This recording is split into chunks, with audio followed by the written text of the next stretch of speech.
इस वक्त हम जवाहरलाल नेहरू यूनिवर्सिटी में खड़े हैं और ये वो यूनिवर्सिटी है जहाँ लोग दाखिले के लिए एड़ी चोटी का जोर लगा देते हैं, जहाँ पढ़ना अपने आप में कहा जाता है कि आप उन स्कॉलर्स के बीच में खड़े हैं जो इस देश के नीति निर्माता हैं।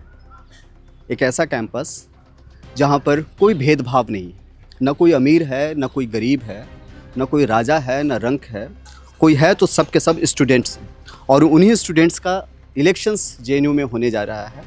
हमारे साथ लेफ़्ट विंग से जुड़े हुए कुछ लोग हैं, जिसमें चौधरी तैयबा अहमद जो प्रेसिडेंट पोस्ट के लिए हैं। तैयबा, आपका स्वागत हो। थैंक यू, शुक्रिया। और इसके साथ ही हमारे साथ संतोष कुमार जो वाइस प्रेसिडेंट के पोस्ट के लिए हैं। संतोष जी, आपका स्वागत। शुक्रिया। और इसके साथ ही निगम कुमारी ज्वाइंट सेक्रेटरी के पद के लिए चुनाव लड़ रही हैं लेफ्ट की तरफ से।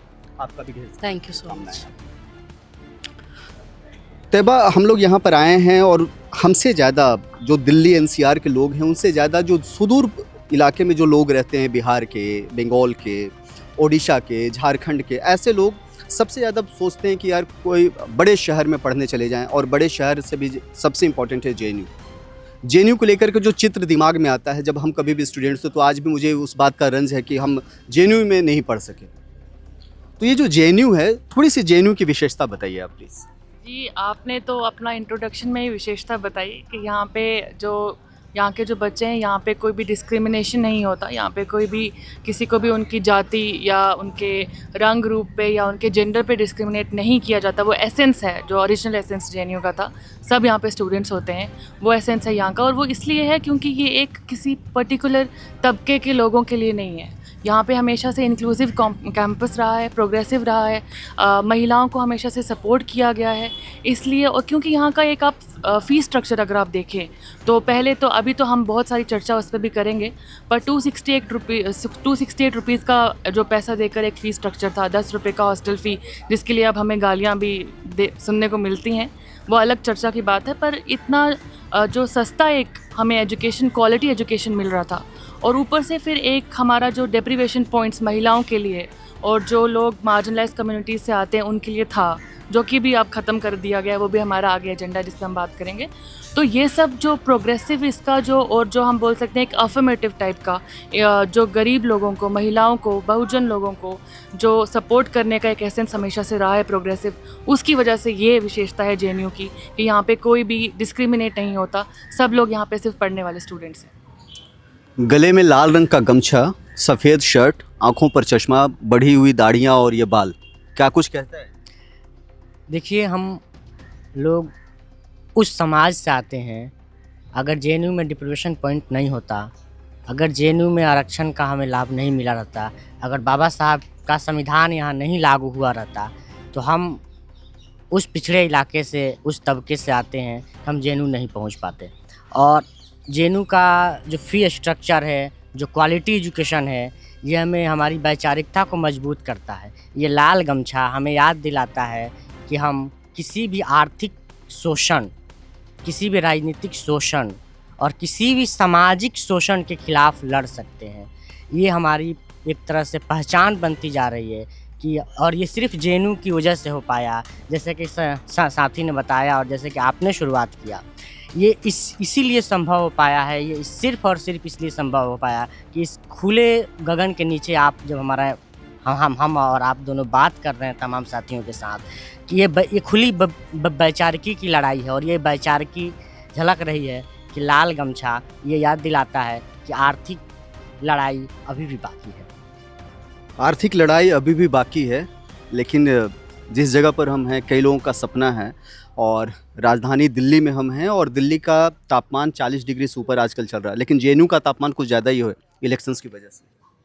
जी, ये तो हम मानते हैं कि इलेक्शंस के वजह से जेएनयू का तापमान जो है काफ़ी बढ़ा हुआ है, और ये एक अलग बात है। जेएनयू का इलेक्शंस जो है एक पूरे देश में एक मिसाल है। यहाँ का इलेक्शन एक फुल्ली डेमोक्रेटिक तरीके से इलेक्शन होता है। यहाँ की जो ईसी होती है वो पूरी तरीके से इंडिपेंडेंट और स्टूडेंट की इलेक्टेड ईसी होती है। तो ये एक आप अपने में एक मिसाल है जेएनयू का इलेक्शन। इसमें किसी भी प्रकार का एडमिनिस्ट्रेशन का कोई हस्तक्षेप नहीं होता है। तो हम देख सकते हैं कि अभी पिछले 2 दिनों से किस तरीके से हमारे ईसी के ऊपर एबीवीपी के द्वारा अटैक किया जा रहा है और उस अटैक की वजह से हमारा इलेक्शन जो है स्मूथली अभी कंटिन्यू नहीं हो पा रहा है। तो ये बहुत शर्म की बात है। बड़ा आरोप लगा रही हैं कि एबीवीपी चुनाव में कहीं ना कहीं दखल कर रहा है, और दखल ही नहीं, चुनाव को सिरे से डिस्टर्ब करने की कोशिश की जा रही है। तैयबा, हम आपके पास आ रहे हैं और हम आपसे जानना चाहते हैं कि इतना बड़ा छात्र संघ का चुनाव है, आपके एजेंडे में क्या है?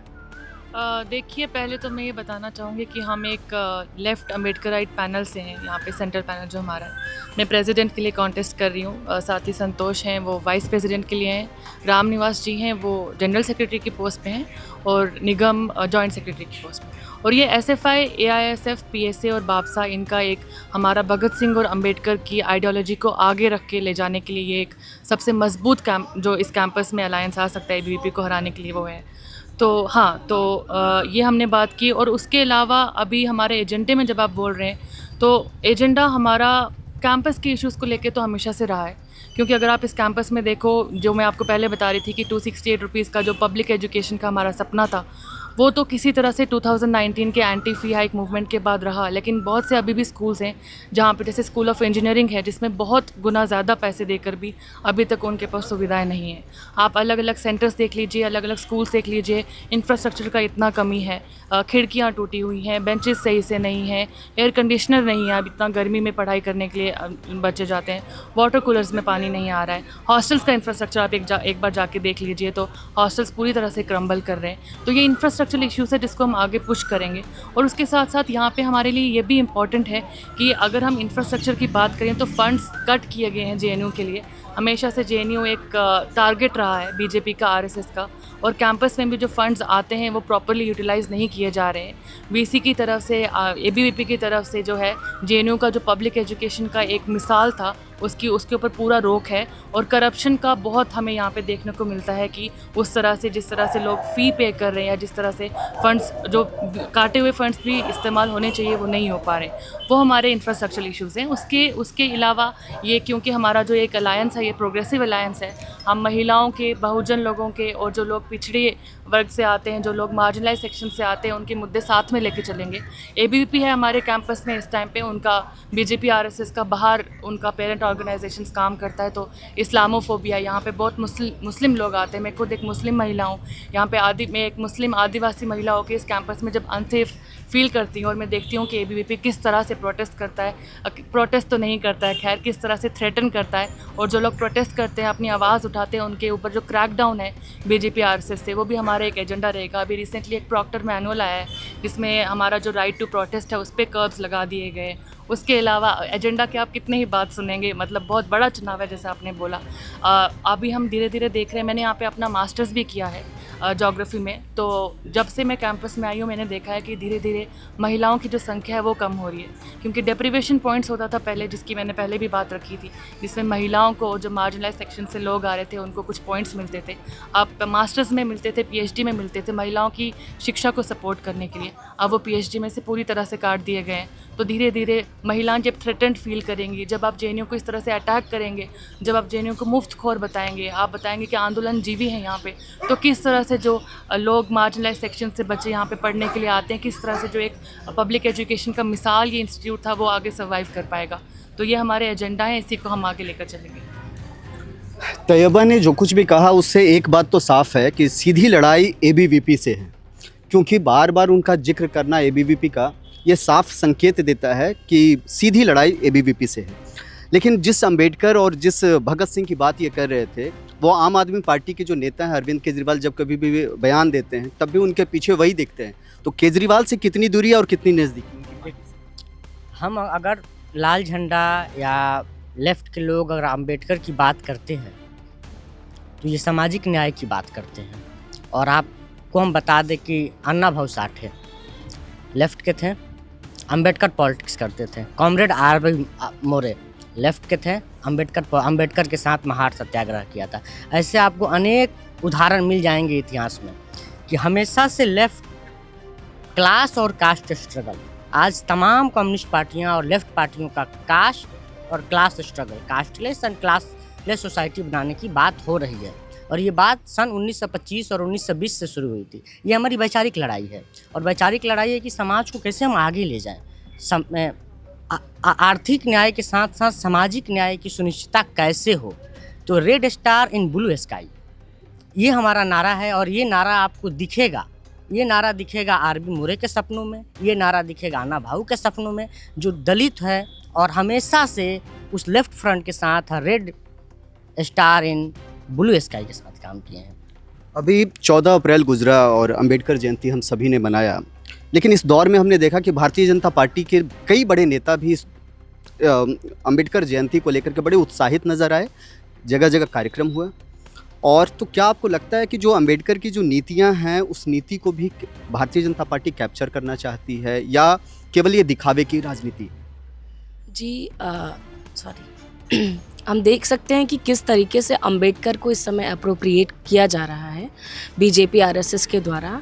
उसी के साथ साथ भगत सिंह को भी ये अप्रोप्रिएट करते हैं कि भगत सिंह जो हैं वो उनके आज़ादी की लड़ाई लड़े थे, उनको किस तरीके से वो अपना बनाने की कोशिश करते हैं, अप्रोप्रिएट करते हैं कि वो हमारे हैं। लेकिन और अंबेडकर को भी उसी प्रकार से अप्रोप्रिएट इस समय किया जा रहा है कि अंबेडकर जो हैं वो उनके हैं, लेकिन अंबेडकर सिर्फ उनके नहीं, अंबेडकर सबके हैं। अंबेडकर ने दलित बहुजनों की, महिलाओं की और पिछड़े वर्गों की लड़ाई को छेड़ा था, और उस लड़ाई के साथ उन्होंने उस आंदोलन को शुरू किया था, और उसके साथ ही उन्होंने कॉन्स्टिट्यूशन को लिखा था। और आज हम देखते हैं कि किस तरीके से जब बीजेपी की सरकार जो है चुनाव में आती है तो एक नारा देती है कि 400 पार जाएंगे तो हम कॉन्स्टिट्यूशन को बदल के रख देंगे।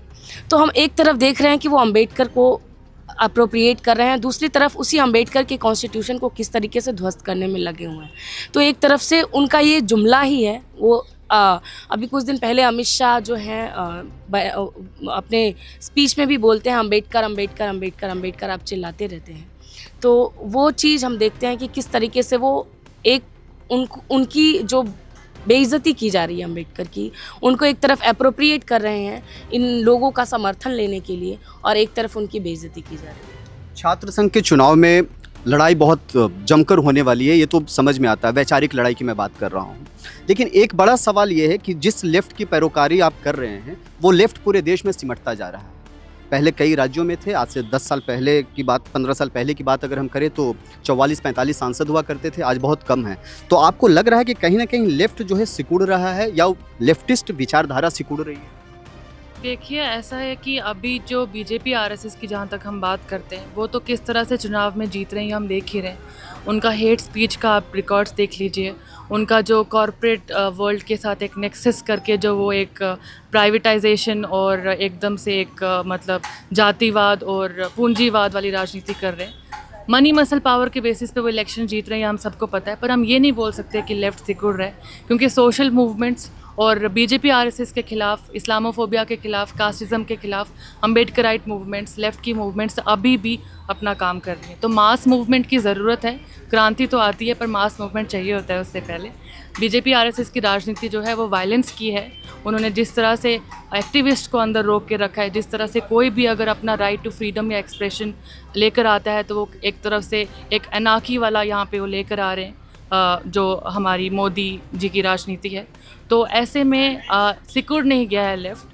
लेफ़्ट लड़ रहा है। रोज़ के स्ट्रगल्स जो हमारे देश में दलित्स लड़ रहे हैं, ऑप्रेस क्लास के लोग लड़ रहे हैं, ऑप्रेस कास्ट के लोग लड़ रहे हैं, वो अभी भी वहीं हैं, अपनी लड़ाई लड़ रहे हैं और वो लड़ाई लड़ते रहेंगे। तो हम ये नहीं बोल सकते कि लेफ़्ट सिकुड़ गया है। लेफ़्ट मूवमेंट्स में ज़िंदा है। पहले संघ बीजेपी, अब एबीवीपी, लड़ाई कितनी बड़ी आप देखते हैं? देखिए, लड़ाई बहुत बड़ी है, क्योंकि एक तरफ पूंजीवादी ताकतें जो इलेक्ट्रल पॉलिटिक्स में हावी हो रही हैं, दूसरी तरफ जैसा कि आपका सवाल था लेफ़्ट सिकुड़ रहा है, साथ ही लेफ़्ट सिकुड़ नहीं रहा है। आप जहाँ भी अगर मजदूरों के साथ शोषण हो रहा है वहाँ लोग बोल रहे हैं, शोषितों के साथ शोषण हो रहा है वहाँ बोला जा रहा है। सवाल ये है कि लोगों का ये बहुत एक आसान सवाल होता है कि इस देश में लेफ़्ट का भविष्य क्या है, लेकिन ये सवाल गलत है। सवाल ये होना चाहिए कि इस देश का भविष्य लेफ़्ट के बिना क्या है, लेफ़्ट के बिना इस देश का भविष्य क्या है। आप मजदूरों पे हो रहे हमले, किसानों पे हो रहे हमले, प्रोलेटरिएट पे हो रहे हमले, सर्वहारा पे हो रहे हमले, ये कौन करा रहा है? ये पूंजीवादी ताकतें करा रही हैं। ये पूंजीवादी ताकतें जिनका नया रूप इलेक्टोरल पॉलिटिक्स में देखने को मिला, जिसमें हम गर्व के साथ कहते हैं कि लेफ्ट पार्टियां इलेक्टोरल बॉन्ड के थ्रू 1 रुपये चंदा नहीं ली। और आज भी हम उस इथोस को जेएनयू में लेकर चलते हैं कि कम से कम मिनिमम पैसों में हम जेएनयू का चुनाव लड़ें, जहां एबीवीपी, आरएसएस और इनके तमाम फोर्स धन बल के रूप में चुनाव लड़ने की कोशिश करते हैं। अब डीयू में देख सकते हैं और तमाम ऐसी जगहों पर देख सकते हैं। ये जेएनयू उस आइडिया पे चलता है और उस आइडिया की बचाने की बात करते हैं, और राइट विंग आरएसएस संघ उस आइडिया के खिलाफ है। ये उनके विचारों में, ये उनके एजेंडों में साफ दिखता है। तो सवाल सिर्फ लेफ़्ट राइट का तो है ही, सवाल इसका भी है कि हम इस देश को कैसे बचाएं, और जब तक इस आवाम की बचाने की बात होती रहेगी, तब तक इस देश में, इस कैंपस में लेफ्ट जिंदा रहेगा। आखिरी सवाल आपसे, जेएनयू के कैंपस से देश को क्या मैसेज देना चाहेंगे आप? देखिए, जेएनयू से हम यही मैसेज देना चाहेंगे कि जेएनयू जो है एक बहुत ही डाइवर्स कैंपस है। यहाँ पे हर तबके के लोग यहाँ पे आके पढ़ते हैं। यहाँ पे गरीब पढ़ता है, यहाँ पे पिछड़ा वर्ग पढ़ता है, यहाँ पे महिलाएं पढ़ती हैं, यहाँ पे दलित आदिवासी पढ़ते हैं, यहाँ पे मुसलमान पढ़ते हैं, और भी पिछड़े वर्ग के लोग यहाँ पे पढ़ते हैं, यहाँ पे क्वीर पढ़ता है। तो हम एक मैसेज देना चाहेंगे कि जेएनयू जो है एक बोला जाता है कि जेएनयू एक अलग टापू है, तो जेएनयू को एक टापू ना बनाया जाए, जेएनयू रहने दिया जाए, और जेएनयू के जैसा ही हम कोशिश करें कि बाहर की जनता भी ऐसी ही रहे। जैसे हम बाहर से आते हैं तो यहाँ पे लोग आके यहाँ पे सीखते हैं, यहाँ के कल्चर को सीखते हैं। तो हम देश को यही मैसेज देना चाहेंगे कि जो जेएनयू को एक टापू की तरह ना समझे, देश को भी उसी की तरह समझे, देश को भी उसी की तरह बनाए।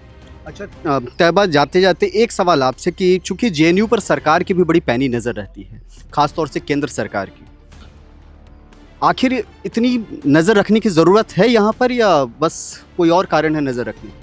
देखिए, जो सरकार का इस टाइम पे जो उनके विचारधारा है वो हम सबको पता है, छिपी नहीं है। और जेएनयू से हमेशा से एक रेजिस्टेंस की आवाज़ आती रही है, जो चाहे वो आप देख लीजिए अभी रिसेंटली वक्फ अमेंडमेंट बिल की बात हो, सीएए की बात हो, आप वर्ल्ड इश्यूज़ को देख लीजिए, आप पैलेस्टीन की बात हो, जेएनयू में से हमेशा रेजिस्टेंस उठेगी जब आप माइनॉरिटीज़ पे अटैक करोगे, जब आप मार्जिनलाइज सेक्शंस पे अटैक करोगे। और जो हमारी इस टाइम पे एक सरकार है, वो सीधे एक ब्राह्मणिकल जो हेजीमनी होती है जिसको हम बोलते हैं, जो कि anti minority, anti Muslims, anti women एक सरकार चल रही है, और ऊपर से एंटी ऑप्रेस कास्ट जो उनका एक चल रहा है। अम्बेडकर को तो वो अप्रोप्रिएट करते हैं जैसा साथी ने बताया, पर उनका सीधा विचारधारा जो है वो ऑप्रेस कास्ट को और दबाने वाला है, ब्राह्मणिज़्म को प्रमोट करने वाला है। जब जेएनयू से इसके खिलाफ आवाज़ उठेगी तो उनको नज़र तो रखनी पड़ेगी। आपने पहले बोला कि लेफ़्ट सिकुड़ रहा है, लेफ़्ट सिकुड़ नहीं रहा, लेफ़्ट पे क्रैक डाउन किया जा रहा है। आप हमारे लेफ़्ट के स्टूडेंट्स को देख लीजिए, एयूडी में देख लीजिए, जामिया में देख लीजिए, किस तरह से उन पर क्रैकडाउन किया जा रहा है। तो ये कोई नज़र इसलिए नहीं है कि किसी की सिक्योरिटी का कंसर्न है या कुछ, ये नज़र सिर्फ इसलिए है क्योंकि जो जेएनयू की विचारधारा है, जो जेएनयू का आइडिया है, उसको रोकने की कोशिश की जा रही है। क्योंकि ब्राह्मणवाद की एक बात इन्होंने की, अब समय नहीं था लेकिन फिर भी मैं एक सवाल पूछता हूँ। अभी बॉलीवुड के मशहूर डायरेक्टर प्रोड्यूसर अनुराग कश्यप, एक बड़ा विवादित बयान उनका चर्चा में है ब्राह्मणों को लेकर के। आप सहमत हैं इस तरह के बयान से, और अगर असहमति है तो किस तरीके से आप इसको कंडेम करें? ये बयान की बात है तो मैंने अभी तक बयान देखे नहीं है। मैं बता देता हूँ। उन्होंने कहा कि मैं एक सोशल मीडिया यूजर्स के कमेंट पर कमेंट करते हुए उन्होंने कहा कि मैं ब्राह्मणों पर मूतता हूँ, इस तरह का शब्द का इस्तेमाल किया उन्होंने, पेशाब करता हूँ और मुझे कोई फ़र्क नहीं पड़ता, इस तरह की बातें उन्होंने कही। हालांकि बाद में उन्होंने माफ़ी भी मांगी उस पार्टिकुलर शब्द के लिए। इसीलिए चूँकि ब्राह्मणवाद की, अगर किसी जाति व्यवस्था के बारे में आप बात करते हैं तो हर किसी का स्वाभिमान है, जो उस व्यक्ति का क्या दोष है अगर कोई ब्राह्मण कुल में पैदा हुआ। देखिए, लड़ाई हमारी ब्राह्मणों से नहीं है, लड़ाई उस वाद से है, ब्राह्मणवाद। ब्राह्मणवादी कोई भी हो सकता है। आप हजारी प्रसाद द्विवेदी का एक छोटा सा कोटेशन है कि एक छोटी सी जाति अपने से छोटी सी जाति ढूंढ ही लेती है, तो यही ब्राह्मणवाद है। और हमारी लड़ाई इसी ब्राह्मणवादी सोच के खिलाफ है। किसने क्या बोला वो एक अलग मुद्दा है, लेकिन सवाल ये है कि हम किसी भी जाति धर्म के खिलाफ नहीं हैं। हम बात करते हैं red star in blue sky, यानी समानता की बात करते हैं, आर्थिक न्याय की बात करते हैं, राजनीतिक न्याय की बात करते हैं, संविधान बचाने की बात करते हैं, और हम उस वाद की बात करते हैं जो सबको साथ लेकर चले। और ब्राह्मणवाद उसी साथ लेकर चलने के आइडिया के खिलाफ है। ये 3 चेहरे हमारे साथ जेएनयू में हैं, तीनों अलग अलग राज्य से हैं। तैयबा जो हैं वो जम्मू कश्मीर के पुंछ से आती हैं, संतोष जो हैं वो बिहार के सीवान से आते हैं और निगम जो हैं वो उत्तर प्रदेश के देवरिया से आती हैं। तीनों में एक चीज़ तो कॉमन है कि तीनों जेएनयू के स्टूडेंट्स हैं, विचारधारा भी मोर और लेस एक जैसी है। अब सवाल है कि इस विचारधारा को जेएनयू कितना कबूल करता है, और अगर कबूल करता है तो स्वाभाविक है कि इनकी इस विचारधारा पर यहाँ मुहर लगेगी। लेकिन अगर कबूल नहीं करता है तो फिर यह माना जाएगा कि इनकी विचारधारा को भी कहीं ना कहीं अपोज किया गया, कहीं ना कहीं मान्यता नहीं दी गई। आप देख रहे हैं ONOG न्यूज़। अगर आपके पास भी है कोई सवाल, कोई सुझाव, तो आप हमारे साथ ज़रूर शेयर कर सकते हैं। तब तक के लिए देखते रहिए one nation one group news. धन्यवाद।